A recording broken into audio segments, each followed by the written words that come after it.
Les obstacles à l'exaucement de nos prières, première partie. Il arrive souvent que nos prières ne soient pas exaucées. Cela ne signifie pas toujours que Dieu ne veut pas répondre, mais certains obstacles peuvent bloquer l'exaucement à nos prières.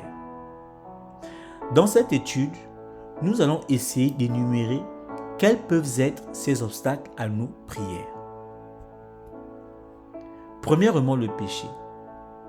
Celui qui demeure dans le péché n'a pas une vie qui porte du fruit pour Dieu. Or, Jésus nous recommande de porter du fruit afin que nos demandes en son nom soient exaucées. Le péché permet dans notre vie un accès du diable et nous éloigne de Dieu. Il nous cache la face de Dieu et l'empêche de nous écouter. Dans Ésaïe, il est écrit « Non, la main de l'Éternel n'est pas trop courte pour sauver, ni son oreille trop dure pour entendre, mais ce sont vos crimes qui mettent une séparation entre vous et votre Dieu. Ce sont vos péchés qui vous cachent sa face et l'empêchent de vous écouter. » En effet, Dieu n'exauce pas les pécheurs. David dira par exemple « Si j'avais conçu l'iniquité dans mon cœur, Dieu ne m'aurait pas exaucé. » Ainsi, approchons-nous de Dieu avec une conscience non souillée et des mains innocentes. L'Éternel dit « Quand vous étendez vos mains, je détourne de vous mes yeux. Quand vous multipliez les prières, je n'écoute pas. Vos mains sont pleines de sang. » Approchons-nous avec un cœur sincère dans la plénitude de la foi, les cœurs purifiés d'une mauvaise conscience et le corps lavé d'une eau pure. La prière selon la convoitise et les passions. Jacques déclare « Vous convoitez et vous ne possédez pas.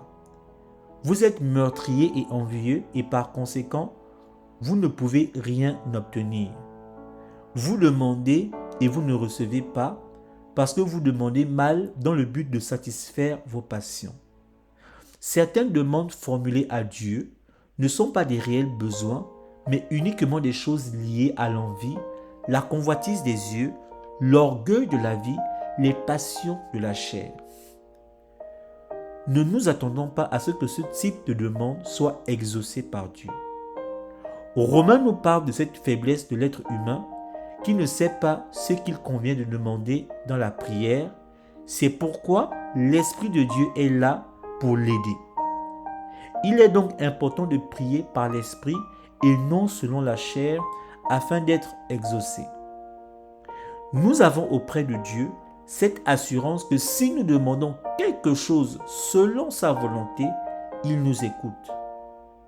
La prière selon la chair est une prière en dehors de la volonté de Dieu, tandis que la prière par l'Esprit correspond quant à elle certainement à la volonté de Dieu, car l'Esprit sonde tout, même les profondeurs de Dieu. Le doute et l'incrédulité.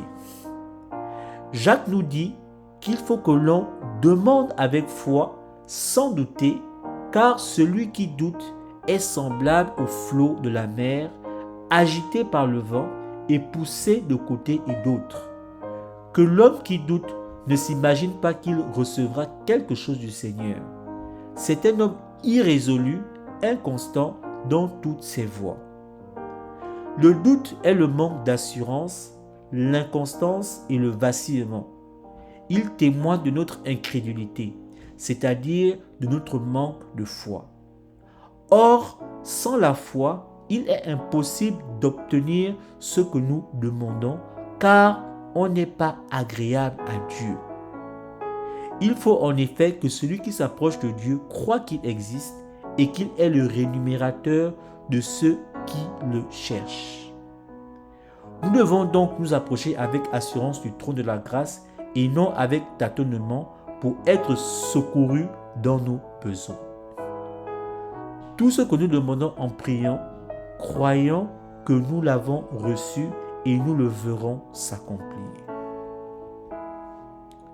Le manque de paix, l'agitation et la peur.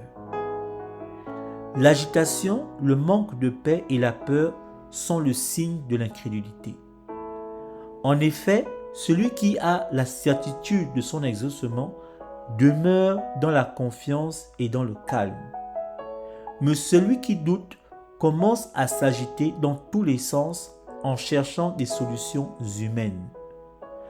Parfois, cette agitation peut se traduire par des cris et des angoisses. C'est ce qui fut le cas des disciples de Jésus lorsqu'ils étaient face à une grande tempête.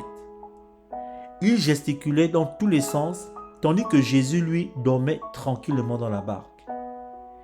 Jésus leur reprocha leur incrédulité à cause de toute cette agitation.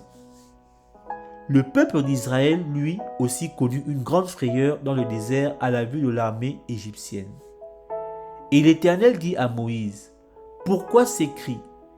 Parle aux enfants d'Israël et qu'ils marchent. » Dieu leur demande de garder silence, car c'est dans la tranquillité et le repos qu'est notre salut, c'est dans le calme et la confiance qu'est notre force. Soyez bénis.